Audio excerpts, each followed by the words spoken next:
दोस्तों, एक मौलवी साहब जिनकी उम्र काफ़ी ज़्यादा हो चुकी थी, वो अपने टूटी फूटी झोपड़ी के अंदर एक चारपाई बिछाकर आराम कर रहे थे। तभी दोस्तों अचानक उस झोपड़ी के बाहर एक महिला एसडीएम की गाड़ी आकर रुक जाती है।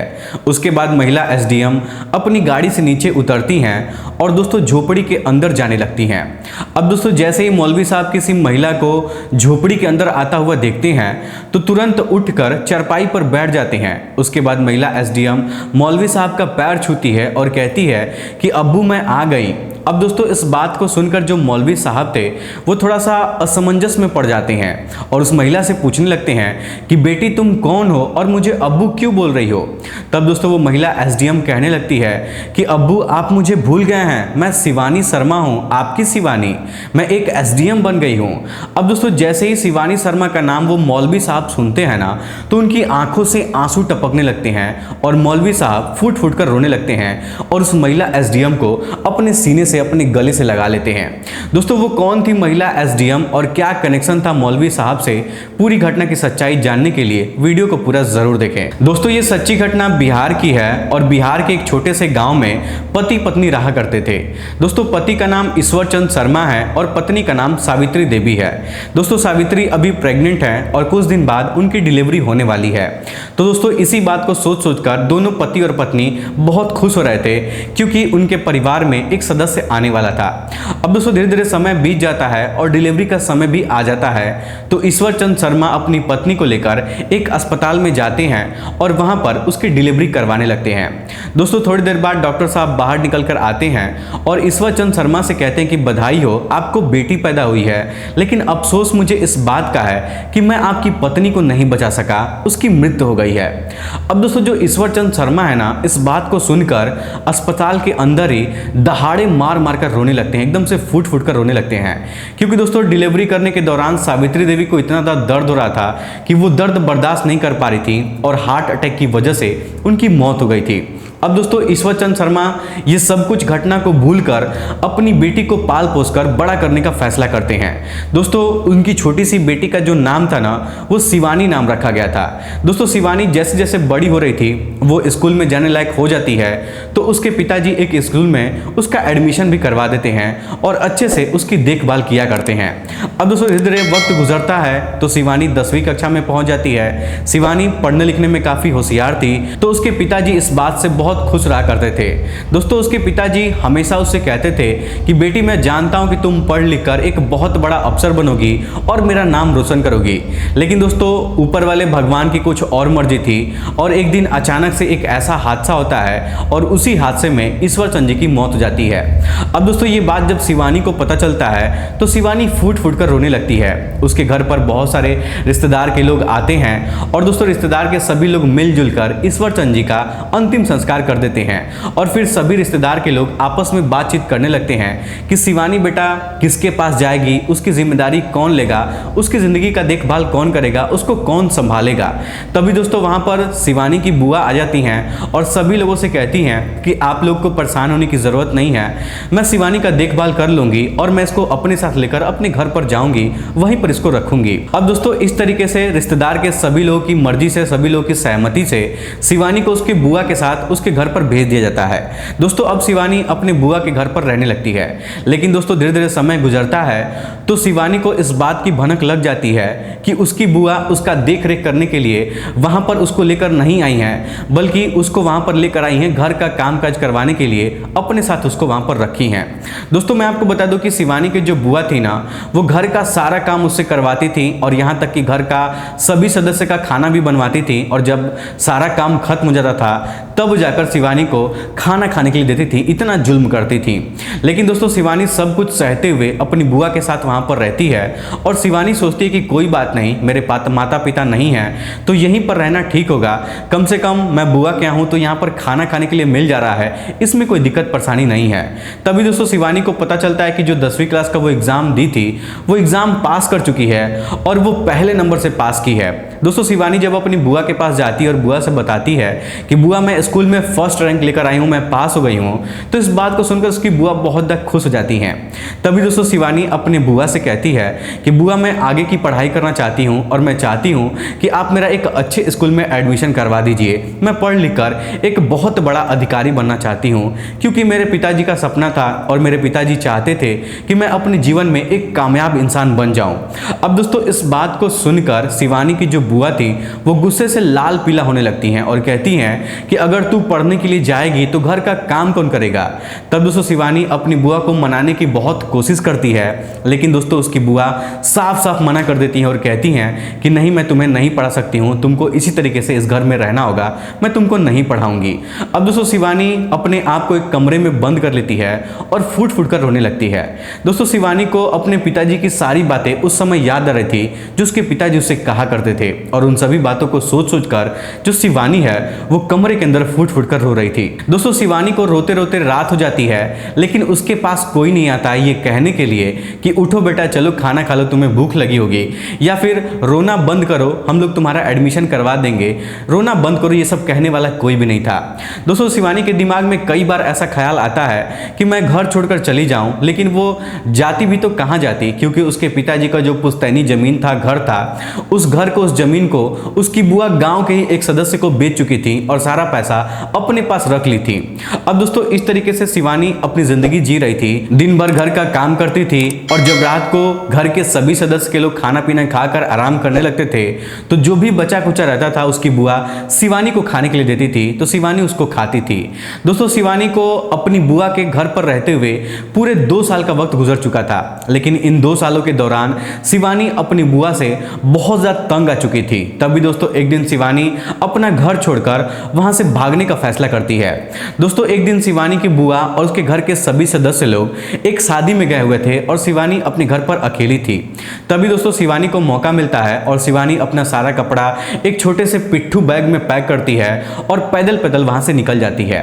दोस्तों चलते चलते वो रेलवे स्टेशन पर पहुंच जाती है और थोड़ी देर बाद एक ट्रेन आती है तो उस ट्रेन में बैठ जाती है।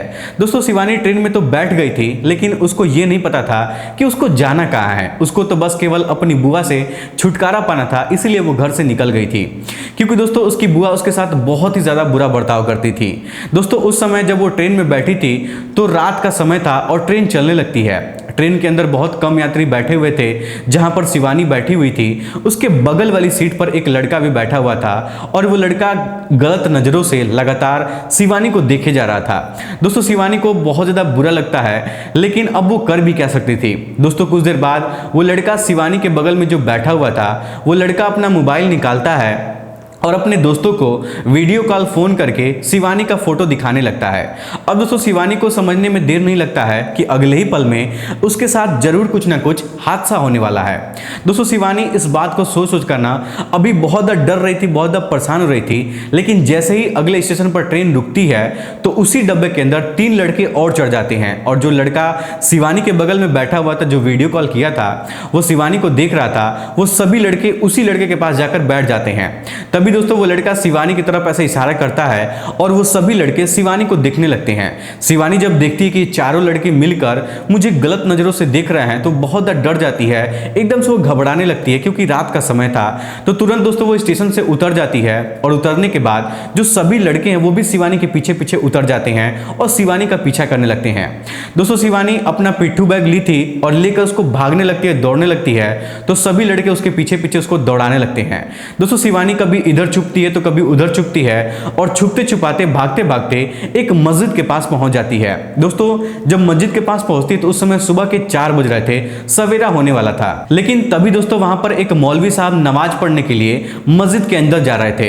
अब दोस्तों जैसे ही शिवानी मौलवी साहब को मंदिर के अंदर जाता हुआ देखती है तो चिल्ला चिल्लाकर बाबा जी कहकर उनसे मदद मांगने लगती है। तो मौलवी साहब शिवानी को मस्जिद के अंदर बुला लेते हैं।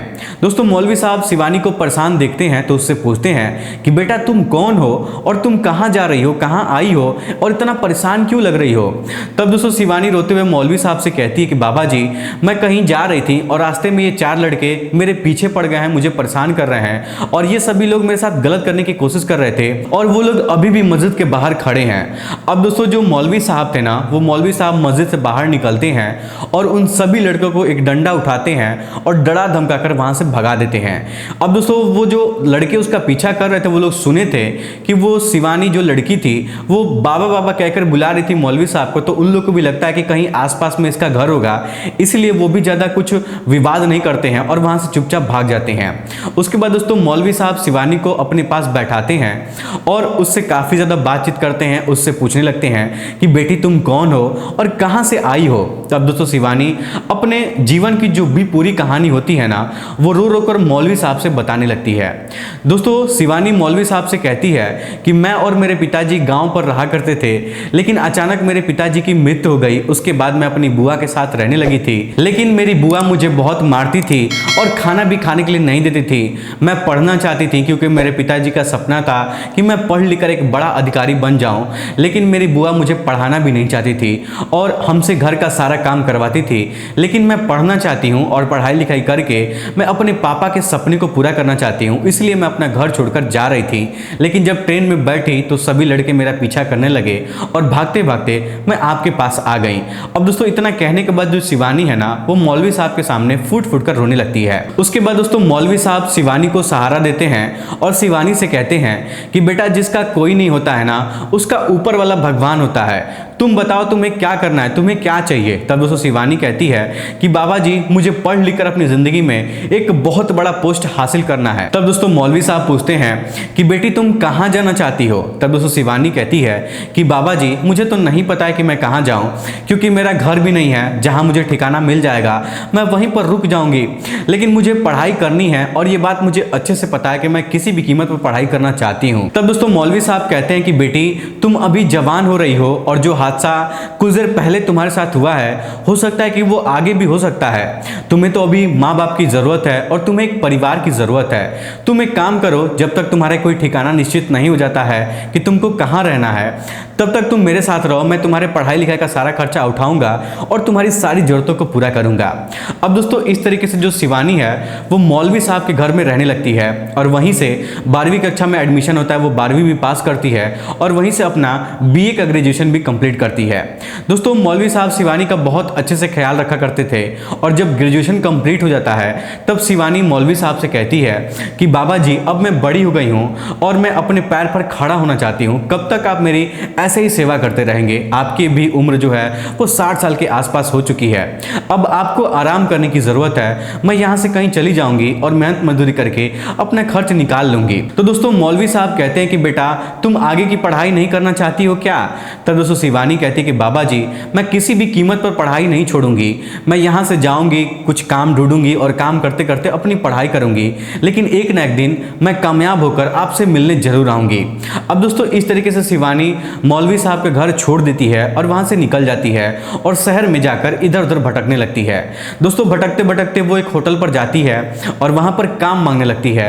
तो एक होटल का मैनेजर था, वो कहता है कि तुम क्या काम करना चाहती हो, क्या काम करना आता है तुमको। तब दोस्तों शिवानी कहती है कि अंकल जी मैं पढ़ी लिखी हूँ, आप मुझसे कोई भी काम करवाना चाहते हैं तो करवा लीजिए, मैं सब काम कर दूंगी, चाहे वो कंप्यूटर पर बैठकर काम करना हो, चाहे वो लिखा पढ़ी का काम हो, आप जो भी काम करेंगे मैं सारा काम कर लूंगी। तभी दोस्तों वहां पर होटल का मालिक आ जाता है और जब होटल का मालिक शिवानी को देखता है तो शिवानी को अपने पास बुलाता है और दोस्तों शिवानी से वो पूछता है कि बेटी तुम्हारे माता पिता कहाँ हैं, तुम्हारी तो उम्र अभी पढ़ने लिखने की है, तुम यहाँ पर काम करने के लिए क्यों आई हो। तब दोस्तों शिवानी अपने जीवन की जो पूरी कहानी है वो होटल के मालिक से बताती है और जब होटल का मालिक शिवानी की जिंदगी का सारी कहानी एक एक करके सुनता है ना, तो दोस्तों होटल के मालिक के आंखों से भी आंसू आ जाते हैं। तभी दोस्तों शिवानी कहती है कि अंकल जी, मैं सिर्फ काम इसलिए करना चाहती हूँ ताकि मैं काम करके कुछ पैसा इकट्ठा कर सकूं और अपनी पढ़ाई पूरी कर सकूं, क्योंकि मुझे अपने पिताजी का सपना पूरा करना है। और दोस्तों मैं आपको बता दूं कि जो होटल का मालिक था ना, उसकी एक लड़की थी और वो अपनी लड़की को पढ़ा लिखा कर डीएम, एसडीएम या फिर आईएएस पीसीएस बनाना चाहता था, बहुत बड़ा अधिकारी बनाना चाहता था। लेकिन उसकी लड़की पढ़ने लिखने में उसका मन नहीं लगता है और वो सब कुछ पढ़ाई लिखाई छोड़कर घर पर बैठ जाती है।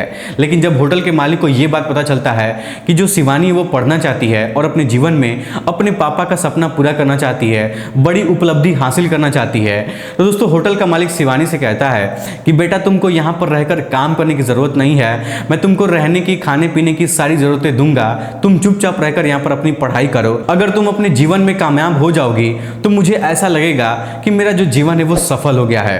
अब दोस्तों इस तरीके जो शिवानी है ना, उस होटल में रहकर थोड़ा बहुत काम करती थी, कभी कभी कुछ बर्तन साफ सफाई कर दिया करती थी, तो कभी कभी थोड़ा बहुत इधर उधर का काम कर देती थी और इस तरीके से करती है, वहां पर रहती है और अपनी पढ़ाई जारी रखती है। अब दोस्तों देखते देखते पूरे 2 साल का होटल में उसको रहते हुए वक्त गुजर जाता है और शिवानी जब एसडीएम का पहला एग्जाम देती है तो दोस्तों पहली बार एग्जाम देने के बाद वो फेल हो जाती है।